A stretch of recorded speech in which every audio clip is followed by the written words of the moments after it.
Hyderabad central యూనివర్సిటీలో రోహిత్ వేముల ఆత్మహత్యకు పరోక్షంగా కారణమైన రామచంద్రరావుకు బీజేపీ రాష్ట్ర అధ్యక్ష పదవి ఎలా ఇస్తారంటూ తెలంగాణ డిప్యూటీ సీఎం భట్టి విక్రమార్క బీజేపీని ప్రశ్నించారు.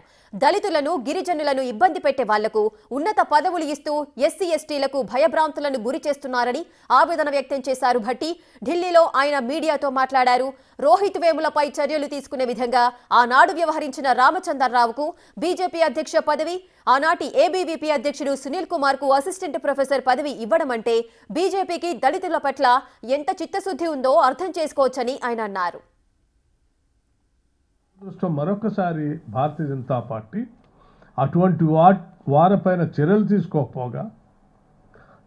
తీసుకోకపోగా అలా ఇబ్బంది పెట్టేటువంటి వ్యక్తులకి భారతదేశంలో మంచి ఉన్నతమైనటువంటి పదవులు ఇస్తామని చెప్పి ఈరోజు రామచంద్రరావు గారిని తెలంగాణ రాష్ట్రానికి భారతీయ జనతా పార్టీ అధ్యక్షుడిగా నియమించటం, ఆ సుశీల్ కుమార్ అనేటువంటి ఆ ఏబీవీపీ నాయకుడిని ఇక్కడ తీసుకొచ్చి అసిస్టెంట్ ప్రొఫెసర్గా నియమించటం అంటే మీరు ఎవరెవరైతే దళితులు, గిరిజనులు ఇబ్బందులు పెడతారో టార్గెట్ చేసి వాళ్ళు మరణించే అంచుల దాకా తీసుకెళ్తారో వాళ్ళందరికీ మేము ప్రమోషన్లు ఇస్తాము, లేకపోతే బాధ్యతలు ఇస్తాం, పదవులు ఇస్తామని చెప్పే విధంగా మీరు చేసినటువంటి సంఘటనలు మేము భయపడుతున్నట్టుగానే ఈ భారతదేశంలో దళిత గిరిజనులు భయపడుతున్నట్టుగానే మరొకసారి ఆ భయాన్ని వాస్తవమని మీరు నిరూపించారు.